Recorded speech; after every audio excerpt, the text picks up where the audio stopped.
Vamos abrir, irmãos, a palavra do Senhor no livro do profeta Isaías, no capítulo 2. Mas antes, saúdo a igreja com a paz do Senhor. Amém? Isaías, capítulo 2. Amém? Versículo 11. Quem já achou? Isaías, capítulo 2, versículo 1. Versículo 11, desculpa. Assim diz a palavra do Senhor. Os olhos altivos dos homens serão abatidos, e a sua altivez será humilhada. Só o Senhor será exaltado naquele dia. Senhor Jesus, graças te rendemos, graças te damos. O nosso coração está alegre porque alcançamos graça diante de ti. Senhor, muito obrigado por tudo que tu tens feito. Obrigado por cada irmão aqui reunido. Estamos reunidos em teu nome. Senhor, que a tua graça se estenda a todos os irmãos, a todos os teus filhos, a todos os teus servos aqui. Senhor, que o teu nome seja bendito. Que a tua palavra venha como luz na nossa vida.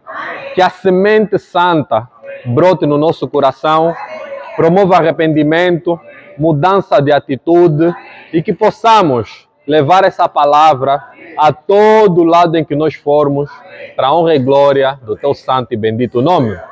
Estamos alegres, Senhor, desde já te agradecemos por tudo que irás fazer. Oramos com fé, em nome de Jesus Cristo, e dizemos amém. Glória a Deus. Amém. Louvado seja o Senhor. Nós começamos e vamos dar sequência à série de mensagens no livro do profeta Isaías. Amém? Começamos a semana passada com o nosso irmão Kojak, que fez um panorama sobre o livro. E doravante, nas próximas semanas, nos próximos meses, vamos mergulhar a fundo sobre o livro do profeta Isaías. Amém? O livro do profeta Isaías é o primeiro livro da categoria dos livros proféticos. Para quem não sabe, a Bíblia está dividida por secções, ok? Em que secção está? Primeiro, está o Pentateuco, que são os 5 primeiros livros da Bíblia. Gênesis, Êxodo, Levítico, Números e Deuteronômio. Pentateuco. Amém? Que os judeus chamam de Torá. É exatamente os mesmos livros. Depois, vem os livros históricos, que começa com o livro de Josué, que retrata a história de Israel. As guerras, os reis, os juízes. É a parte histórica da Bíblia. Amém? Depois vem a parte dos livros poéticos, onde tem salmos, provérbios, Jó também está dentro, Cantares, são os livros poéticos. Depois vem os livros proféticos. Nesta categoria, o livro de Isaías é o primeiro. Termina com o livro de Malaquias. Não quer dizer, irmãos, que no livro histórico não tem a profecia. Que no livro profético não tem a história. Que no Pentateuco não tem a poesia. Não quer dizer. Mas, categoricamente, nós organizamos o Antigo Testamento assim. O Novo Testamento é Evangelhos, os 4 primeiros, Atos, as cartas ou epístolas e o Apocalipse. Ok? Então, quando te perguntarem como é que a Bíblia está dividida, Pentateuco, depois, livros históricos, poéticos, proféticos, Evangelhos, Atos, cartas ou epístolas e o Apocalipse. Amém? Aleluia. E por que o livro de Isaías está posicionado como a introdução ou o primeiro livro profético? Ele não foi o primeiro livro a ser escrito. Dentre os profetas, não foi o primeiro. Mas o livro de Isaías nos dá base, nos guia na leitura dos outros livros que vêm à frente. O livro de Isaías engloba toda a parte profética do Antigo Testamento.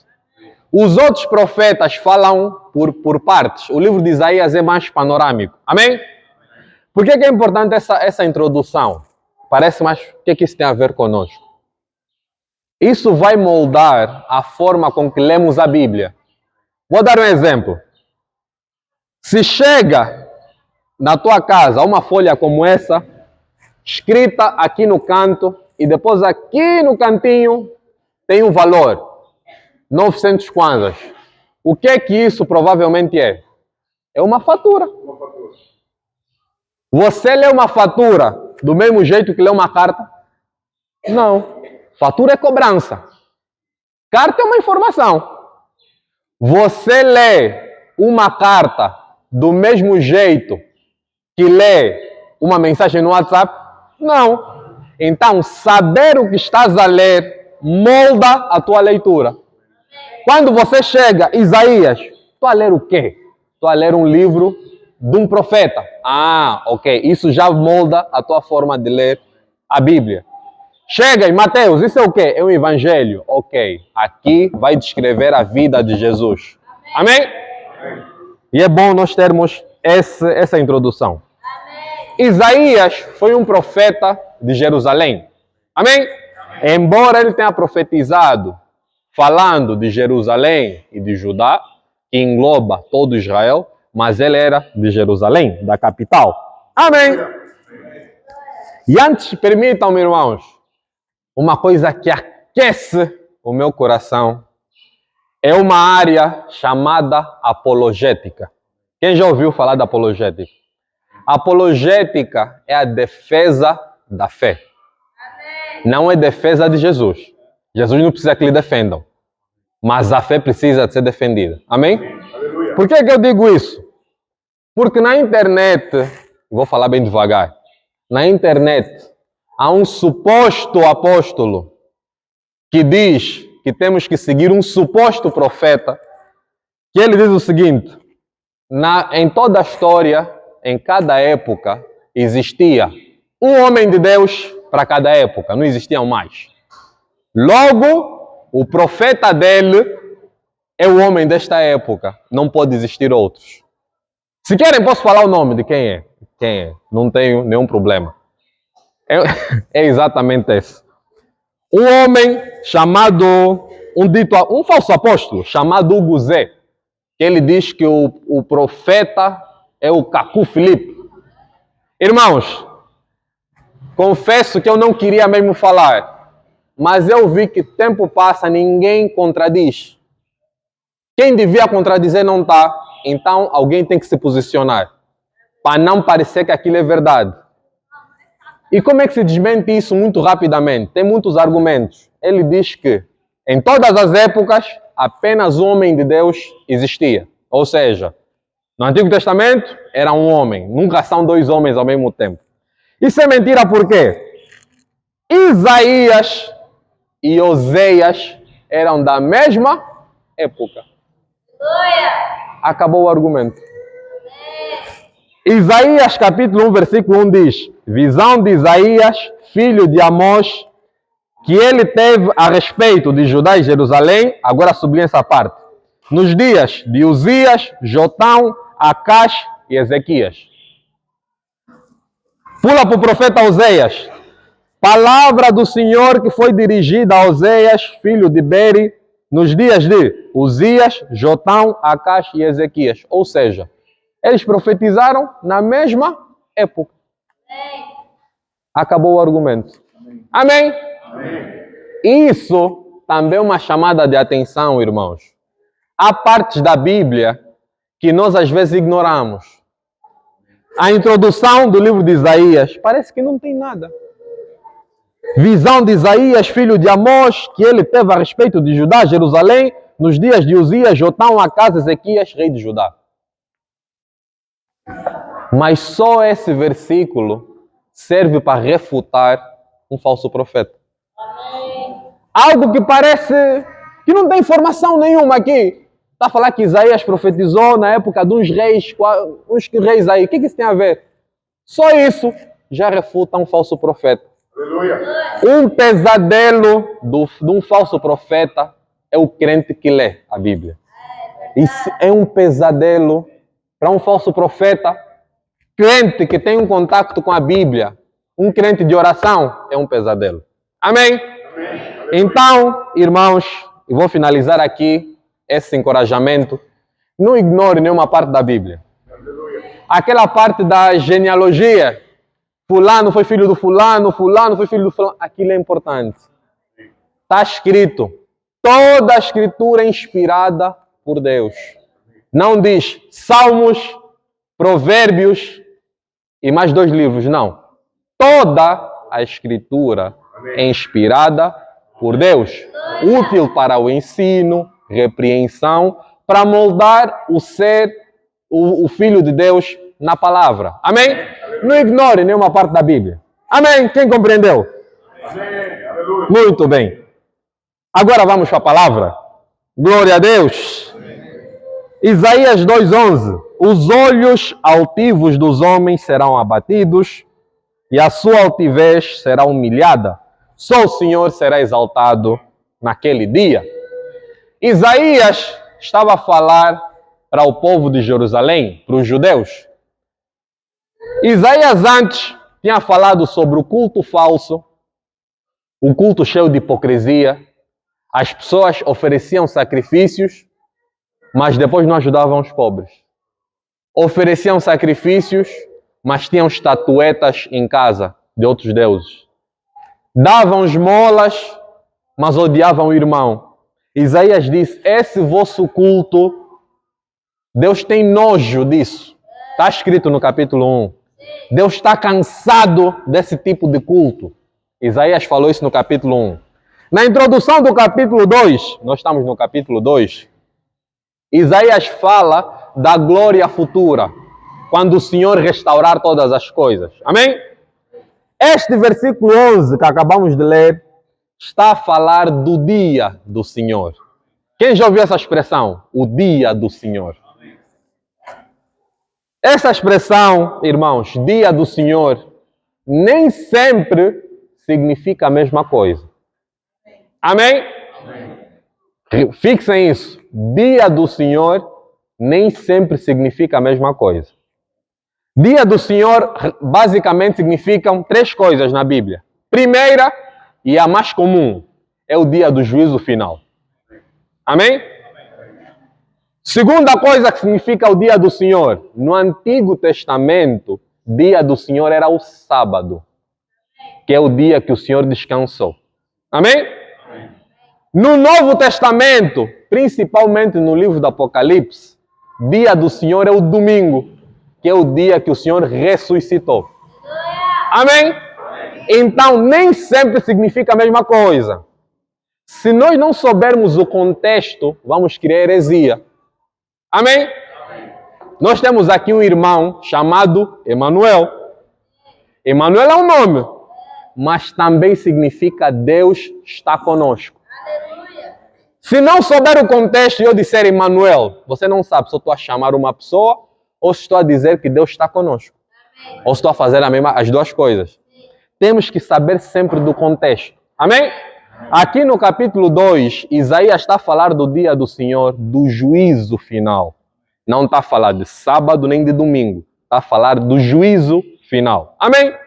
E ele diz que naquele dia, todos os olhos altivos, soberbos, arrogantes serão abatidos. Só o Senhor será exaltado. Amém? Amém. Irmãos, isso é um princípio bíblico. Você quer cair, exalte-se. A fórmula que não falha para a queda, exalte-se. Deus vai fazer questão de te deixar cair. Aqui é um pequeno trecho que mostra uma realidade não só presente na época de Isaías, presente até o dia de hoje. E hoje, se o Senhor permitir, e se a graça do Senhor me conduzir para isso, quero dar a palavra de maneira muito sucinta, mas muito prática. Nós, se não tivermos cuidado, irmãos, vamos cair no mesmo erro que os judeus tiveram na época de Isaías. Pensar que nós somos filhos de Deus, nação santa, o povo escolhido do Senhor, logo não tem como cairmos. Eles pensavam assim. E nós também pensamos assim. É nesse momento que cada um no interior diz, eu não penso assim. Eles se calhar pensavam, irmão Braulio, acho que aí bateste na trave. Calma, é aqui que vamos entrar na palavra. Amém? Quero mostrar, irmãos, 4 coisas, 4 pontos em que nós nos ensoberbecemos e não estamos a dar conta. 4 pontos em que nós somos altivos e não parece que somos. Mas, pela palavra, quero descortinar aqui esses 4 pontos muito breves e cada um se enquadre, se arrependa no próprio coração, não precisa externar. Se quiser, amém. Mas o propósito não é expor a vida de ninguém. O propósito é nos levar para o arrependimento. É nos levar a pensar, aonde é que eu tenho sido arrogante e não estou a dar conta? Onde é que eu estou a pecar à semelhança do povo na época de Isaías? Isaías, mais de 3.000 anos atrás. Como é que aquele povo errou? Eu estou a ler a palavra e ainda estou a errar como esse povo. É esse o objetivo. Desculpa.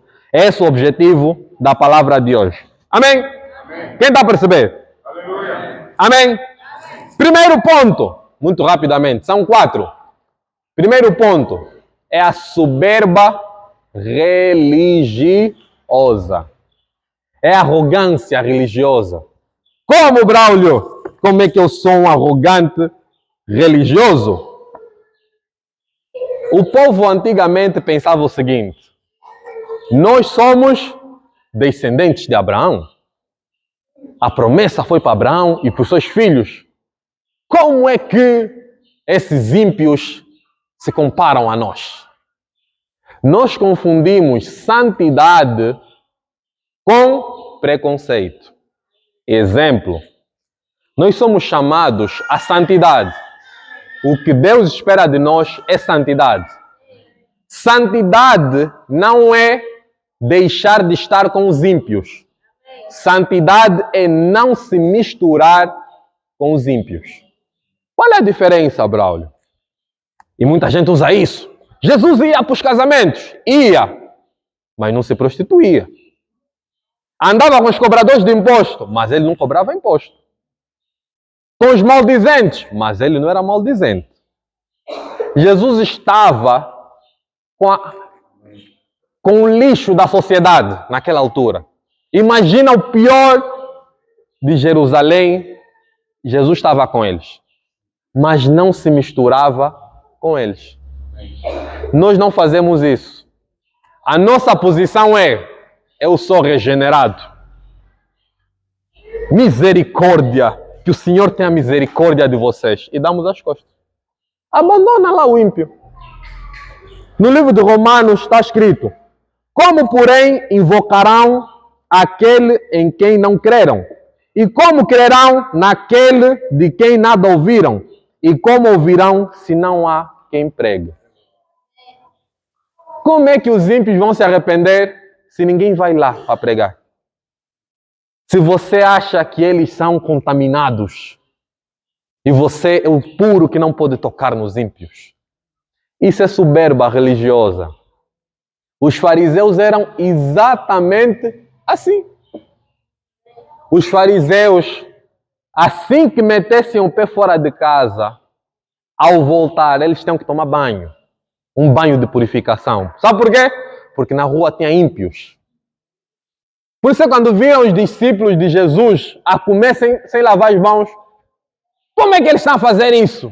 Aquilo não era higiene, irmãos. Quando os fariseus perguntaram por que os seus discípulos não lavam as mãos, não era higiene, era uma questão religiosa. Eles dizem, mas como é que vocês que tiveram contato com gregos, troianos e blá blá blá, não lavam o corpo, pelo menos as mãos? Por isso é que Jesus disse, o que contamina não é o que entra, Jesus não estava a falar de bactérias aí. Estava a falar de espiritualidade. O que corrompe o teu coração não é uma bactéria.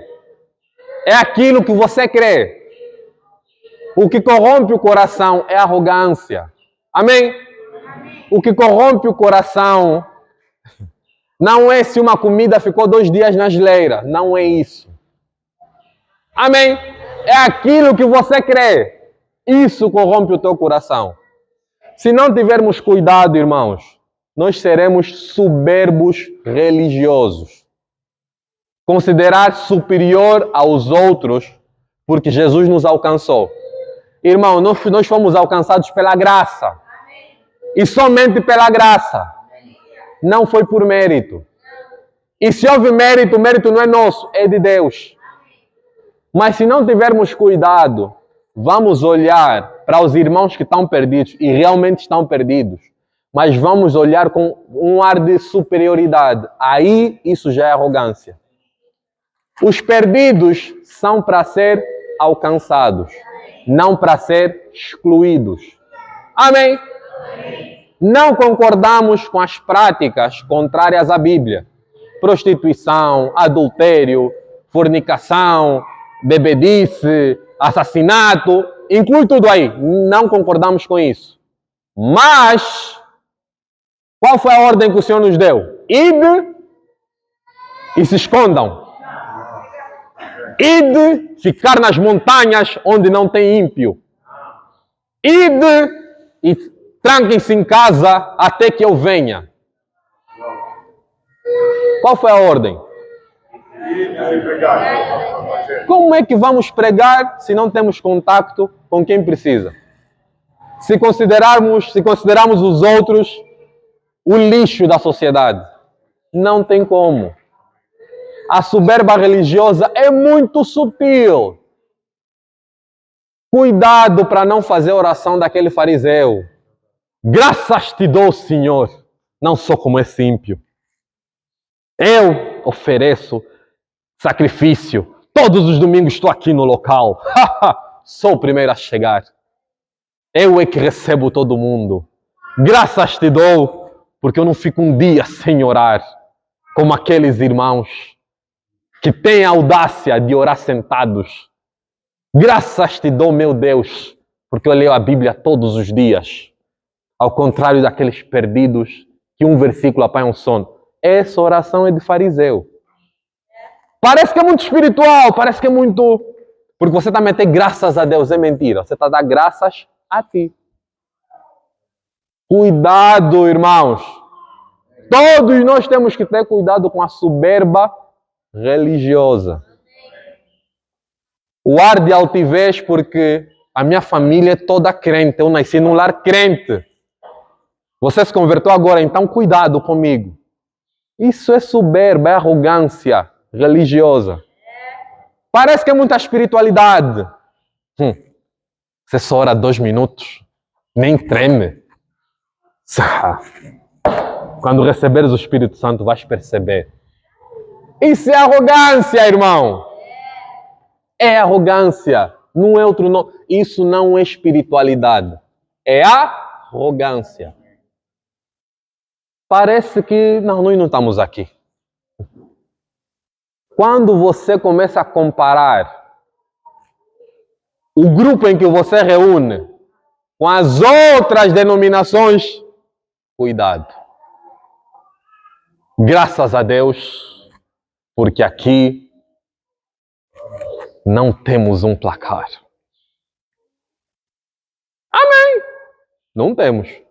E depois, quer dizer o quê? Que no seu vai ter categoria. Primeira categoria, irmãos de Luanda.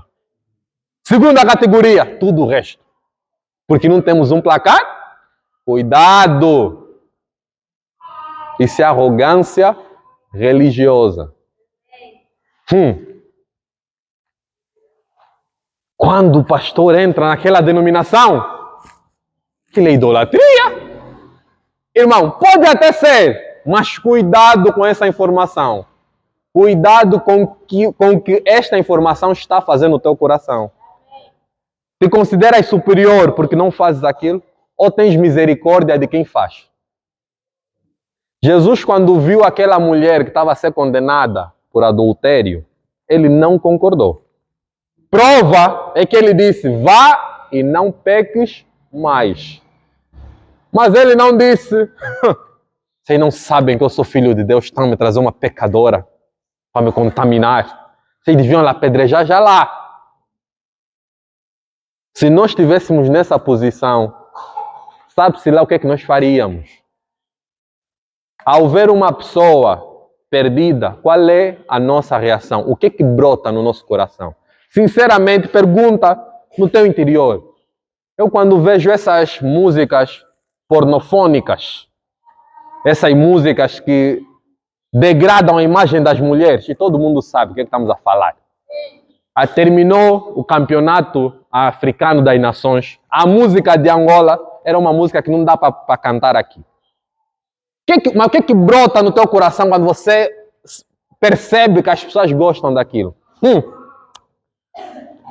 Ai, pena que não estamos em Sodoma e Gomorra, caía já um fogo e matava todo mundo. É isso que brota no teu coração? Ou fazes como Jesus, que chorou por Jerusalém? Ele disse, ó Jerusalém, se você me desse ouvidos, eu te guardaria como uma galinha guarda os seus filhos. Temos que nos responder sinceramente, irmãos, sem dar voltas. Quando vemos alguém perdido ou alguém que não tem as melhores práticas de culto, o que é que brota no nosso coração? É fofoca nos cantos? Misericórdia, irmão. Você sabia que lá naquele sítio fazem isso? Está errado. Tá. Mas a tua reação qual será? O que é que você está a fazer para ele sair desse caminho? Ou simplesmente que o Senhor tenha misericórdia. Mas no fundo é um desejo que para cair pedra naquelas pessoas, cai fogo e queima essa geração toda que faz essas músicas, esses programas, o que é que brota no teu coração? Isaías falou isso naquela altura. Vocês estão aqui com esse vosso culto de matar carneiros. Deus está chateado convosco. Isso aqui não está fazendo nada. Os judeus disseram, que? Nosotros? Oui! Nós mesmos! Ou está a falar dos ímpios? Não, vocês mesmos. Essas vossas orações, Deus já nem vos ouve. Deus virou as costas para vocês. Essa não é uma realidade tão distante de nós. Não é. Estou no primeiro ponto. Que é arrogância ou soberba religiosa. Amém? Quem está a perceber? Amém. Examinemos. Não estou a falar examinem. Examinemos nós todos, incluindo quem está a falar, o nosso coração. Amém. Será que nós estamos a nos considerar superiores porque somos batizados? Será que não estamos a olhar para os nossos pais, irmãos, primos, colegas, como pessoas de segunda categoria? No livro de Atos, Pedro, que era alguém extremamente judeu, ele teve uma experiência que viu um lençol a descer do céu com uns animais. No fim da experiência, ele disse, agora sei que Deus não faz acepção de pessoas. Não há racismo para Deus. Não há pessoas X, Y. Não. O Senhor olha quem está com Cristo, quem não está. Só. Amém? Amém. Deu para perceber? Glória a Deus. Amém. Essa mensagem não é para entristecer ninguém, irmãos. Amém? Amém. É para nos levar ao arrependimento e para não cairmos no mesmo erro dos israelitas. Amém? Amém. Primeiro ponto, soberba religiosa. Segundo ponto, soberba pela nacionalidade ou pela região em que você veio. No Evangelho de Mateus, capítulo 3, versículo 9, lá está escrito, e não comeceis a dizer entre vós mesmos, temos por pai a Abraão, porque eu vos afirmo que destas pedras Deus pode suscitar filhos de Abraão. Quem falou isso? João Batista. João Batista disse: vocês precisam se arrepender. A mensagem do Senhor nos expõe. A Bíblia diz que os estrangeiros, os gentios, resistiam menos à mensagem. E eu vejo por experiência própria, é mais fácil pregar para alguém que não tem fé / religião nenhuma, do que pregar para alguém que está numa religião falsa. É mais fácil pregar para aquele que está mesmo perdido. É mais fácil. Ele resiste menos. Alguém que está numa seita, é luta que vais ter. Porque primeiro tens que destruir a mensagem da seita no coração. Depois tens que meter a nova. Amém? João Batista, a Bíblia diz que lá iam muitos gentios. Gentios quem são? Todos que não são de Israel. Gregos, romanos. Ouviam João Batista falar e ainda perguntavam: o que é que temos que fazer? Ele dizia: você rouba? Não rouba mais. Vai trabalhar. Você cobra imposto? Não cobra exageradamente. Ai, os judeus. Os judeus são aqueles... Nós nos arrepender? Como assim? Se nós somos filhos de Abraão. Somos filhos da promessa. Que arrependimento de quê? João Batista, e essa é a prova que João Batista era um homem de Deus. João Batista falava contra as circunstâncias sem medo. Amém. Irmão, falar aqui como eu estou a falar é fácil, entre aspas. Por quê? A princípio todo mundo aqui recebeu Cristo. Não há resistência quase nenhuma. João Batista não falou nessas circunstâncias. Ele falou no deserto, no calor, sem teto, como temos aqui, e falou para todo mundo sob o risco de lhe prenderem e lhe matarem. Tanto que lhe prenderam e lhe mataram. João Batista disse: não adianta vir com essa conversa de somos filhos de Deus. Porque nosso pai é Abraão. Olha como é que João Batista pegou isso e meteu na lama. Ele disse: eu afirmo que destas pedras Deus pode suscitar filhos de Abraão. Aquilo é uma ofensa pesada para o judeu. Ele está dizendo, daquilo que vocês consideram mais, que vocês até pisam, Deus pode pegar e fazer dessa pedra um filho de Abraão. Ou seja, isso não vos guarda de nada. Irmão, nascer num lar religioso cristão não te guarda de nada. Se você não aceita Cristo, não te guardou de nada. Amém? Amém. Um será levado, o outro vai ficar. Marido e mulher, um pode ficar, o outro ir. Mas nós somos casados, não somos um. Será que o Senhor nos dividiu? Irmão, ninguém pode aceitar Jesus por ti. Não existe isso. Vou orar. Você intercede para que o Espírito Santo convença aquele a aceitar Jesus. Amém. Você faz isso. Mas você não tem uma carta, como é que se chama então, quando vai se tratar de documento? Em nome de outra pessoa. Uma procuração. Senhor, eis-me aqui, em nome do meu irmão Luís. Eu, em nome do Luís, aceito Cristo. Graças a Deus já aceitou. Mas eu não pode fazer isso. Onde é que está a procuração? Está assinada e carimbada no notário? Tá, ok, ele é. Por isso, há uma religião aí, um grupo de amigos que ora pelos mortos. Como se os mortos pudessem aceitar Jesus depois de morrer. Não tem como fazer isso. Amém? Amém. Não tem como. Você podia ser filho do apóstolo Paulo, casado com Aster, ter João Batista como primo, ouvir Jesus no Sermão do Monte. Se você não dissesse sim, Jesus te aceito. Então, não se ensoberbeça pela tua nacionalidade ou por causa da tua proveniência. há um discípulo de Jesus chamado Filipe.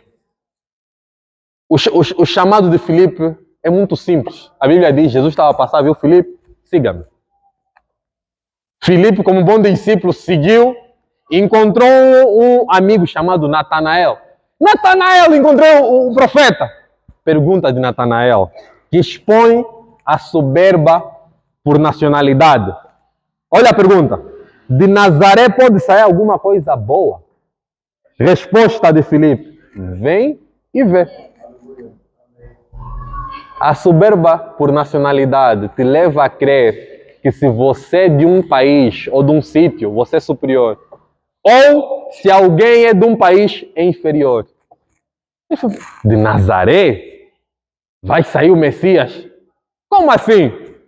Ele não argumentou. Vem e vê.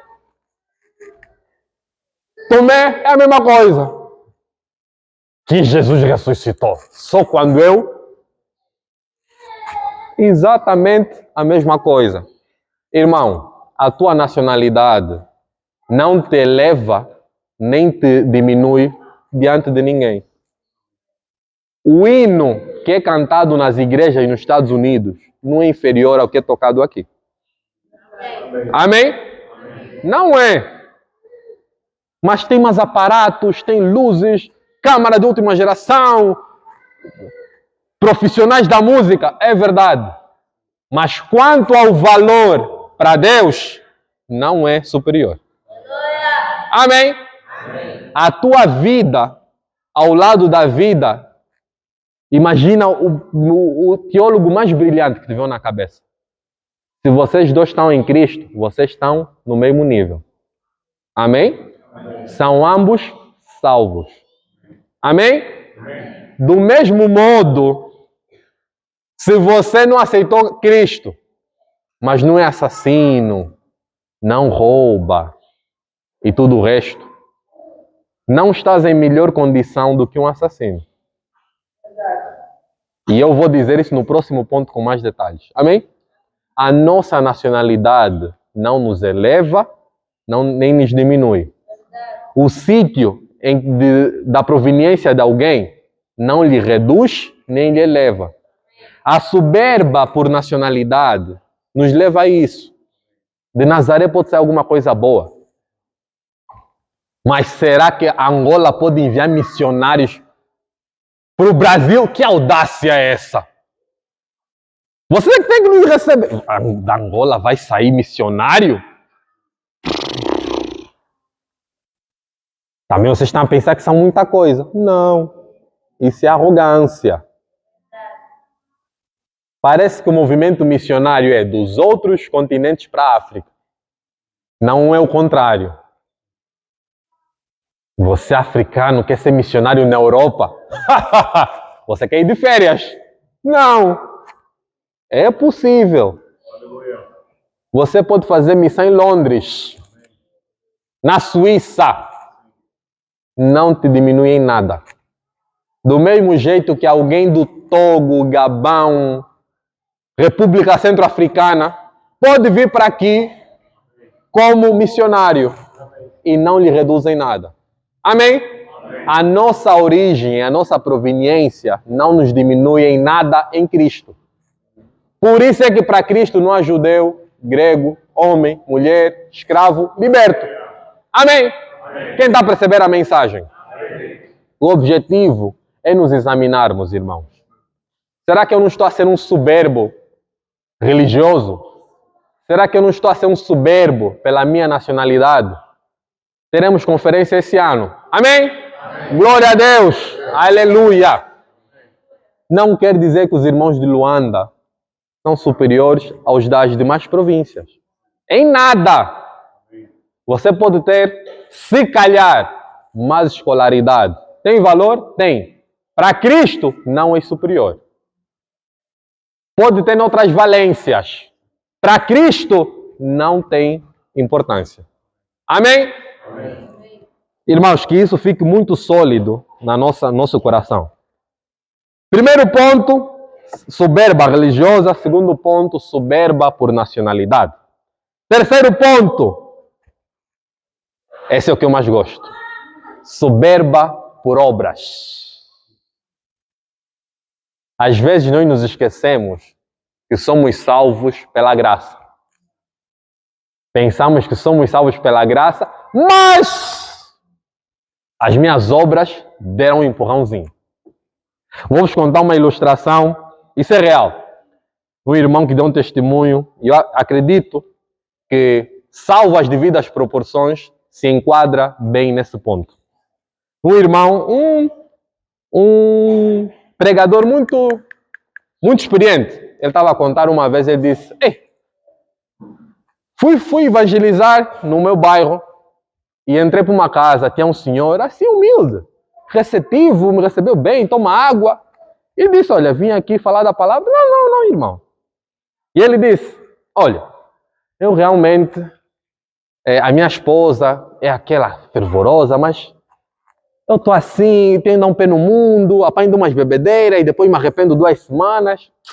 Mas, irmão, vou te contar. O vizinho daqui, ei, tem que orar, irmão.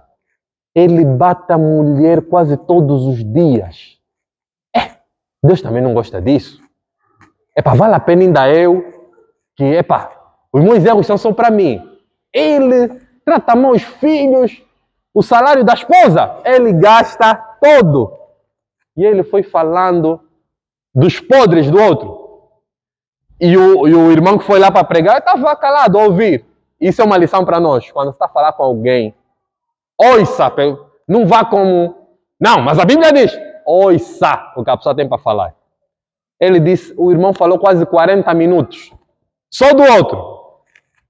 Eu nem consigo lhe dar bom dia, irmão. Deus também assim não gosta. Depois ele ainda vai domingo às igrejas. Vale a pena eu que fico aqui. O irmão disse, olha, ouvi com atenção, irmão. E realmente a situação lá do vizinho não está muito boa. E ele disse, é verdade, irmão, eu não posso mentir. Pode perguntar aqui. Ele disse, calma. Mas você e o vizinho estão no mesmo pé de igualdade. Ei! Irmão, estás a me ofender? Eu nunca encostei na minha esposa. Violência comigo? Não, irmão, assim mesmo já acho que pode sair. Ele disse, calma. Tens uma Bíblia aí? Tenho. Êxodo capítulo 20. 10 mandamentos. Ele disse, irmão, conhece os mandamentos? Eu conheço mais ou menos, senão eu vou te ajudar. Primeiro mandamento, amai a Deus acima de todas as coisas. Irmão, para ti, Deus é prioridade? Sim ou não? Não, é para mim. Não, vamos ver na prática. Quantas vezes por dia tu lês a Bíblia? É difícil. E quanto tempo fica aí no WhatsApp? WhatsApp, eu trabalho no WhatsApp. Mas não parou por aí. Quantas horas por dia? Tá mesmo complicado. Quanto tempo de televisão você tem? Ele disse, não, mas calma. Vamos pular para o segundo mandamento. Não precisa do primeiro. Vamos só os 10 mandamentos. Você está a honrar pai e mãe. Você trata os teus pais como prioridade em detrimento dos teus amigos. Irmão, vou resumir a história. Chegou no terceiro mandamento, eu estava a dizer já misericórdia. O que eu quero dizer com isso? As obras, se não estás em Cristo, só servem para te condenar. Vou repetir. As tuas obras, as tuas boas obras, se não estás em Cristo, só aumentam a tua condenação. Está escrito no livro de Tiago, quem descumpre um ponto da lei é culpado de descumprir toda a lei. A lei não tem só 10 mandamentos, tem 640 e tal mandamentos. Os 10 são os principais, os outros são desdobramentos dos 10. Se você erra num, você é culpado de errar todos. Tiago disse, o mesmo Deus que disse não matarás, é o mesmo que disse não roubarás. Se você rouba, e não mata, você é culpado por matar também. Você descumpriu um, descumpriu todos. Isso para dizer o quê? Não caiamos na soberba das obras. Eu, pelo menos no Natal, dou uma cesta básica. Parece que os necessitados só têm necessidade no Natal. Pelo menos eu posto um versículo por dia que tem X likes. A minha pergunta é, e depois? O que é que queres dizer com isso? Irmãos, tem muitas armadilhas na internet. Ano de 2022, não sei se recebi mais elogios do que esse ano. A leitura da Bíblia! Graças a Deus! Luanda, ontem, irmão, fotografei alguém que me disse a mesma coisa. Precisamos de jovens com palavra como... É armadilha, irmão! Vou te resumir, é armadilha! Ai de você se fizer isso! Peito do Superman, peito estufado, né? Caíste. Cuidado com a armadilha das obras. As obras não servem para nos comparar aos outros. Nós temos boas obras porque somos salvos. Não temos boas obras para ser salvo. O que você faz não é para Deus te salvar. O que você faz é porque Deus já te salvou. Quando Jesus disse que a vossa luz brilhe no mundo, não é esfregar na cara dos outros. Eu falo em línguas. E você? Todos os fins de mês, eu e a minha casa vamos dar uma cesta básica. E você? Não, isso não é a luz brilhar para o mundo. Isso é soberba por obras. Amém? As boas obras devem nos conduzir para a humildade. Se não tiver nos levar para a humildade, está errado.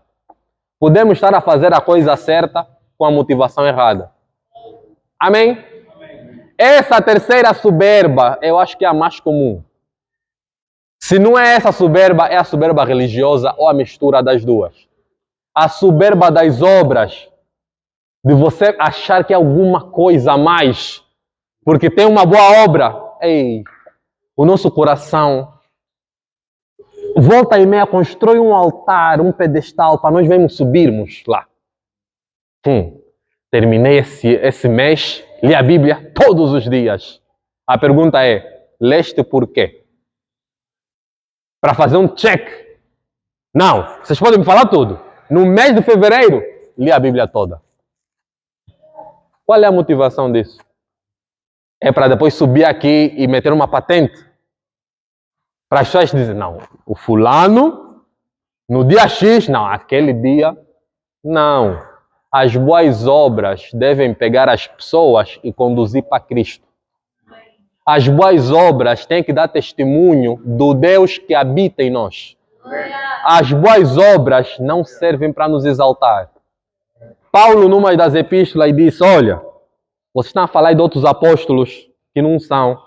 Vocês vão brigar a mostrar o meu CV. Muito bem, eu sou judeu. Judeu de judeus, sabe o que isso significa? Meu pai e a minha mãe são judeus. Eu não sou judeu porque adquiri nacionalidade. Eu nasci judeu. Fui fariseu. Quanto à lei do Senhor, sou irrepreensível. Ou seja, pega a lista dos fariseus, ninguém era mais fariseu do que eu. Eu não descumpria nada. Falou, mostrou o CV no fim disso, mas isso para mim é nada. Ele só mostrou aquilo porque as pessoas exigiram que ele fizesse. Ele não queria bater no peito e dizer, não. Eu escrevi mais cartas do que Pedro. Você se leu o Novo Testamento? O Novo Testamento basicamente é Paulo a falar. Temos evangelhos, metade de Atos é Paulo, as cartas praticamente ele é que escreveu, exceto Judas, Pedro e mais uma outra. O resto ele é que escreveu, mas ele não menciona isso. Porque ele sabe que as obras não devem nos ensoberbecer. Amém. Pelo contrário, ele diz, os que vieram primeiro Estava a se referir aos 12 primeiros. Esses aqui, vocês têm que lhes dar crédito. Eu vim depois. Não sou inferior a eles, mas tem que dar crédito a eles. Nós não.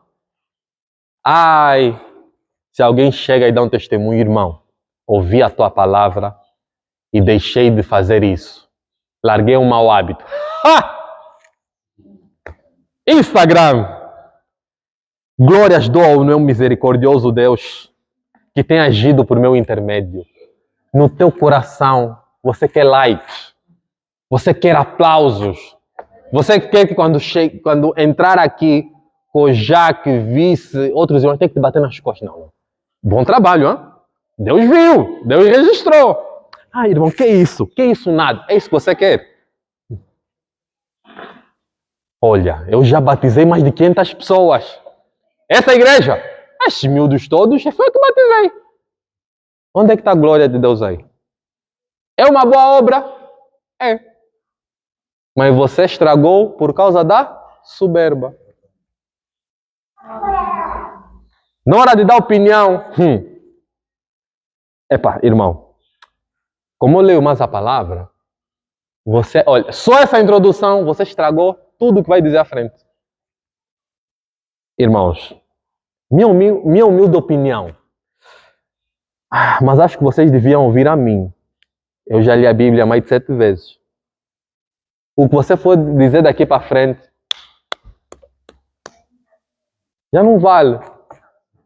Você já meteu aqui 2 patentes, um pedestal, holofotes para ti, já não vale. Cuidado, irmãos. Todos nós. Um colega uma vez me perguntou, Braulio, qual é a parte mais difícil de pregar? Eu disse, vou te falar pela minha experiência. É quando você desce da pregação. Quando todo mundo, amém, palavra abençoada. Que o Senhor acrescente mais o irmão Braulio. Essa é a parte mais difícil. Você lutar com o ego para lhe meter no chão. Você crê, não é toda honra para o Senhor. Você pode falar isso, mas no coração não crê. A parte difícil é você crer que, amém, deu fruto, amém. Mas é o Senhor quem frutificou. Essa é a parte, para mim, é a parte mais difícil. Você ouvir muitos testemunhos bons e mesmo assim saber quem você é. Que você é um miserável que Deus te apanhou e hoje você está limpo. Você nunca se drogou, nunca fez sei lá o quê e não achar que é superior a quem já fez isso. Essa é a parte, minha experiência, é a parte mais difícil. Ministrar é difícil. Requer preparação. Amém. Mas o sair da ministração, por isso é uma das coisas que eu admiro em Jesus. Antes de escolher os 12 apóstolos, a Bíblia diz que ele ficou no monte, passou a noite a orar. Filho de Deus. Ele é a própria encarnação de Deus. Antes de escolher os apóstolos, ficou uma noite a orar. Ai, se eu fosse a encarnação do Filho de Deus, vou orar para quê? Se eu e o Pai estamos a falar assim.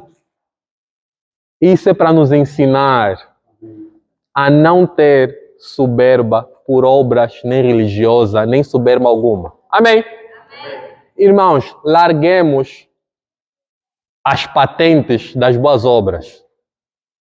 É verdade que no livro do Apocalipse nos diz que as boas obras seguirão os santos. É verdade, está escrito. As boas obras vão seguir.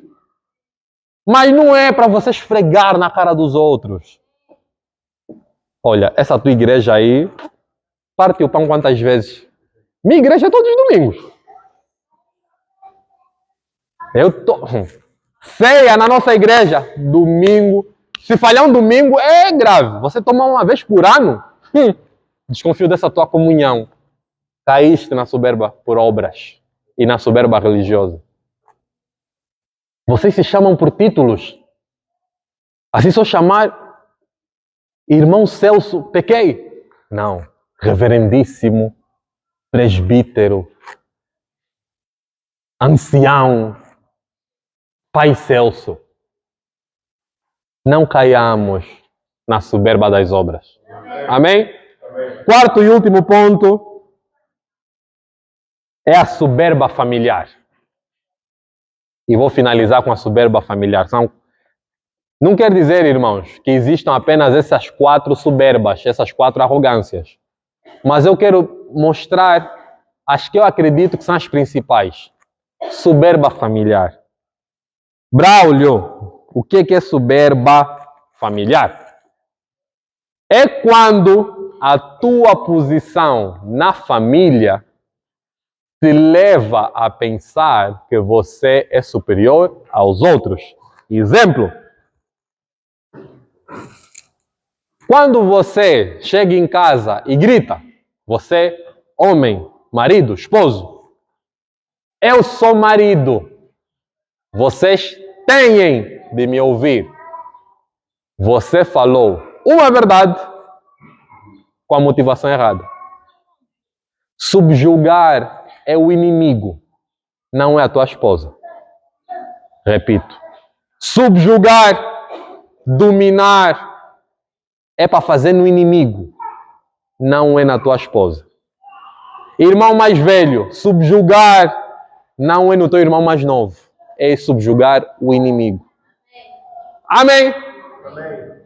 Controlar é controlar o inimigo, não é controlar os da tua casa. Mesmo que a tua posição seja de liderança. Vamos para a palavra. Jesus nos ensinou a liderar pelo serviço e não a liderar pela autoridade. Qual é a diferença? Perguntaram para Jesus: quem de nós é o mais importante? Resposta: o mais importante é o que serve os outros. Biblicamente, sabem quem devia ser o maior servo de casa? O pai. O pai devia ser, ou deve ser, o que mais serve em casa. Porque ele é o que tem maior autoridade. A liderança que os evangelhos nos ensinam. Quando digo evangelhos, não quer dizer que tem evangelho de Jesus e outro evangelho. Não. Estou a falar Mateus, Marcos, Lucas, João. A liderança que nos é ensinada é a liderança pelo serviço. Na igreja, quem é o mais importante? É o que serve os outros. Na igreja do livro de Atos, os apóstolos praticamente não dormiam. Ao ponto deles dizerem: alguém cuida das mesas, porque nós temos que ficar na oração. Eles serviam. A liderança em qualquer área da nossa vida, na empresa, o chefe deve ser o que mais trabalha, o que consegue ajudar todo mundo. Em casa, irmão mais velho, você tem que ser o irmão que dá exemplo, que acorda mais cedo, que incentiva os outros a fazer, que faz primeiro para os outros te imitarem. Pai, você tem que ser o exemplo de casa. Quando você fala de oração, o primeiro exemplo tem que vir na Bíblia, o segundo tem que vir do teu exemplo. Em casa tem que ter capacidade de dizer: não, meu pai ora. Não, eu vou aprender a amar a minha futura esposa com base no exemplo que eu tenho do meu pai. Eu vejo meu pai a tratar minha mãe, é o exemplo que eu tenho para mim. A pergunta é: isso acontece no geral? Não precisam responder. Está claro que não. Mas é o que a Bíblia nos ensina. Você que é líder lá dos teus amigos, você tem que liderar pelo exemplo. Não pode ser uma reação. Não, eu tenho mais dinheiro, eu sou o líder. Lidera pelo serviço.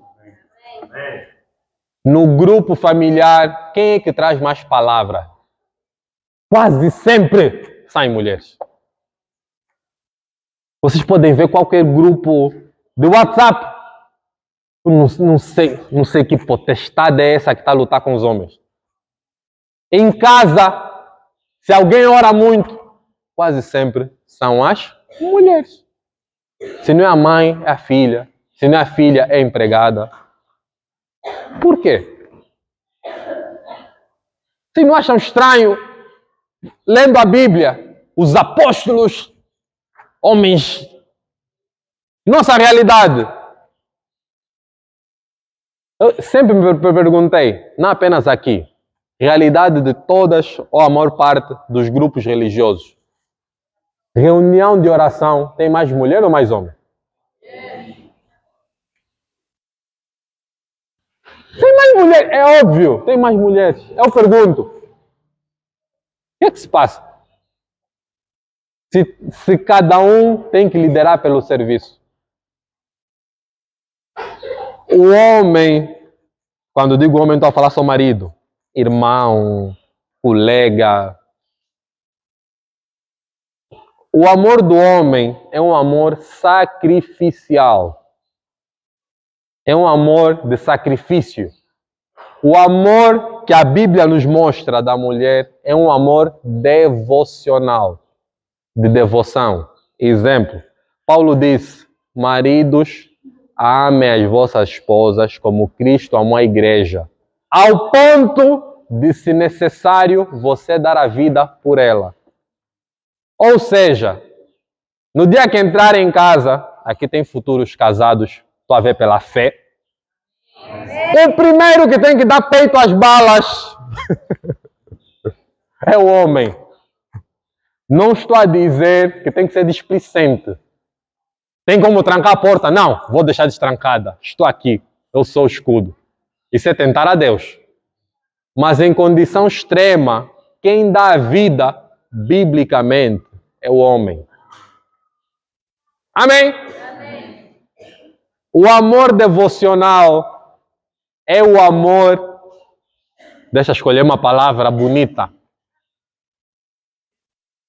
é o amor parceiro, o amor cooperativo. Mas agora está ao contrário. Existem homens muito devotos e mulheres muito sacrificadas. É bom, é bom. Mas não é bem um princípio bíblico. As mulheres estão... Deixa, eu vou fazer. Não, não dá. Eu estou a falar uma inverdade aqui. Os homens estão mais... Sim, sim, faça. Não.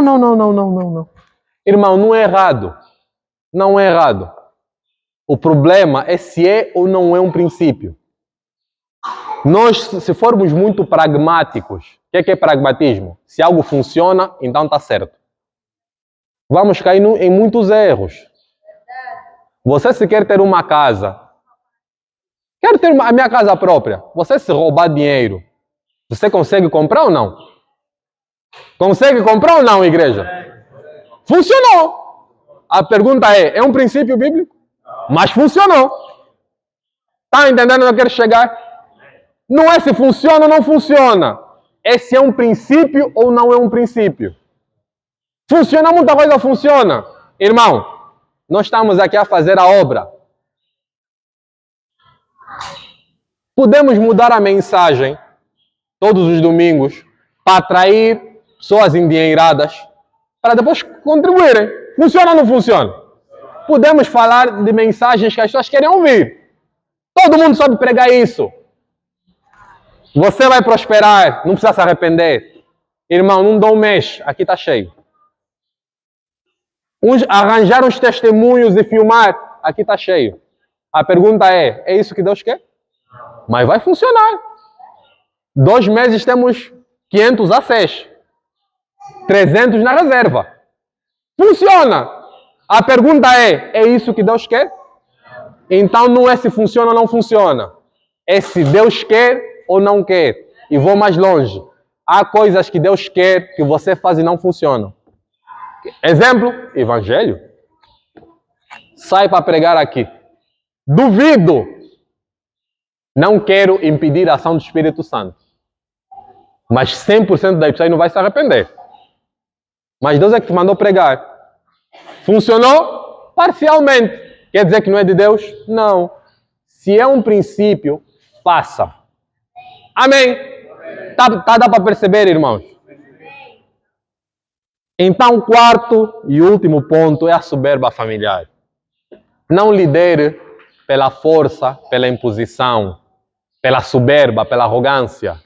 Me respeita, eu sou teu mais velho. Cuidado com... Não fala assim comigo. Irmão, não consigo entender essa mensagem. Eu te dei casamento. Eu te dei casamento. O casamento é da mulher ou é do casal? Paulo disse para viver a vida comum do lar. Mas é uma palavra que se ouve muitas vezes ou não? Não, já lhe dei casamento, está a falar mais o quê? No pedido, dei mais até do que pediram. Isso é soberba familiar. Amém? Recapitulando, soberba religiosa, soberba pela nacionalidade, soberba por obras e soberba familiar. O objetivo, irmão, é que nós todos repensemos a nossa vida. Será que eu não estou a ser uma pessoa arrogante num desses pontos? Será que eu não estou só a disfarçar a minha arrogância com palavras bonitas? Graças a Deus eu não sou como fulano. Será que eu não estou nessa condição? Para concluir, 2 versículos do livro de Provérbios. Primeiro, Provérbios capítulo 16, versículos 18 e 19. A soberba precede a ruína e a altivez do espírito a queda. Melhor é ser humilde de espírito com os humildes do que repartir o despojo com soberbos. Traduzindo para a nossa linguagem aqui. Antes da ruína vem a arrogância. Não falha. Não falha. Antes de alguém cair, vem a arrogância. É melhor estar na reunião com os humildes de espírito do que estar onde tem muita coisa com os arrogantes. Amém? Deu para perceber? É melhor você estar num sítio sem AC, calor, mas com os humildes de espírito. Atenção, humilde de espírito não é necessariamente pobre. Porque há pobres arrogantes.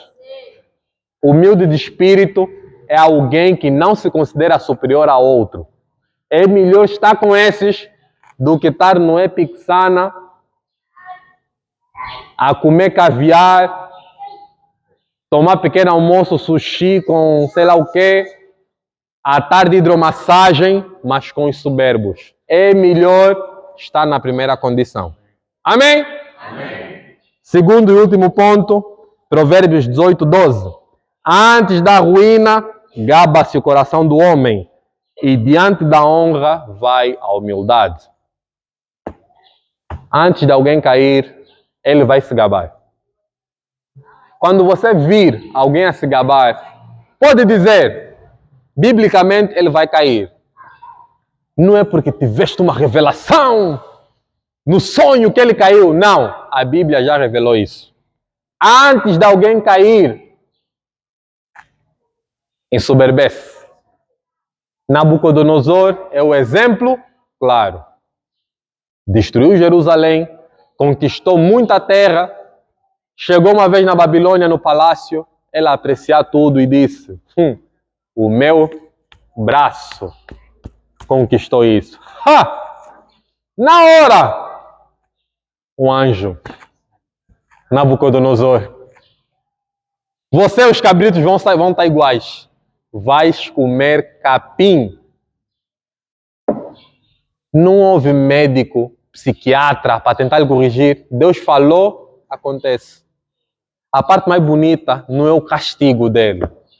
É quando ele, depois do tempo, recuperou, Primeira coisa, traga-me o livro. Não há Deus como Deus de Israel. Aquilo, a história de Nabucodonosor valeu por causa daquilo. Não há Deus como Deus de Israel.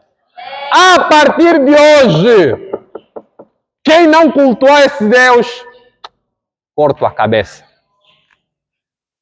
Antes da queda é a soberba. No livro de Atos, esqueci-me o nome do imperador. Ele deu um discurso, as pessoas gritaram, é um Deus que está a falar. A Bíblia diz, ele não negou. Olha o perigo da soberba. Às vezes a soberba, você não precisa dizer eu sou. É só não negar aquilo que está a dizer. Não. O irmão Braulio dá a palavra. Eu sinto Deus na terra. E o irmão Braulio burro não nega. Ei, não, que é isso? A Bíblia diz, o anjo feriu-lhe e morreu na hora. Foi comido de bicho. E houve grande temor na cidade. Soberba. Cuidado com os elogios. Você sabe que esse elogio você não é, nega mesmo. Não, irmão, não sou isso. Irmão, que isso? Irmão, eu acho que na igreja devia ser só você a pregar. Irmão, gentileza tua. E Deus está aqui a olhar. Não vai abrir a boca para falar que não? Nabucodonosor. Não há maior império do que a Babilônia. E não havia mesmo. Chegou, vais comer capim 7 anos. Não sei explicar, irmão, o que se passou com ele. Ele comeu capim todos os dias. Virou bicho. Isso é uma figura do ser humano arrogante. Deus te vê como um animal. Você é um bicho. Você é para ser sacrificado. Você não vale mais do que um boi, uma pomba, um rato. Se você é soberbo, você não vale mais do que isso. Mas a minha oração é que, ao fim dessa mensagem, possamos nos rever. Amém. Possamos olhar para o nosso interior. Tal como Isaías disse, no grande dia do Senhor, só o Senhor será exaltado. Aleluia. A minha oração é que você não espere até esse dia para Deus te humilhar. Que nós todos, voluntariamente, nos dobremos para o Senhor. Que nós comecemos a liderar pelo serviço e não por acusações. Não porque apontou o erro do irmão, logo você lidera. Não. Que nós não nos consideremos superiores a ninguém porque estamos a igrejar há anos. Que nós não olhemos para quem está toda hora a cair como alguém de segunda categoria no reino de Deus. Que possamos orar sinceramente quando estivermos a ver alguém a se perder, não para a condenação da pessoa, mas para que o Senhor tenha misericórdia dele do mesmo jeito que teve conosco. Que o Senhor possa lhe perdoar, tal como o Senhor nos perdoou e ainda nos perdoa. Que possamos olhar para outras denominações religiosas, identificando os erros, mas não para lhes destruir, mas para lhes ajudar a ir para o caminho certo. Que possamos olhar para os nossos amigos perdidos na bebedeira, droga, festa, o que for, não com olhar de condenação para Deus mandar fogo e lhe destruir de uma vez, mas que possamos, dia após dia, não nos cansar de fazer o bem, pregar o Evangelho, apresentar a palavra, até que o Senhor venha. Que o Senhor nos abençoe, que o Senhor tenha misericórdia de nós, que o Senhor nos dê sabedoria para fazer tudo o que foi falado aqui, que possamos nos arrepender verdadeiramente, sem exposição dos nossos erros, e que possamos ter misericórdia dos outros. Jesus Cristo é o Senhor. Amém?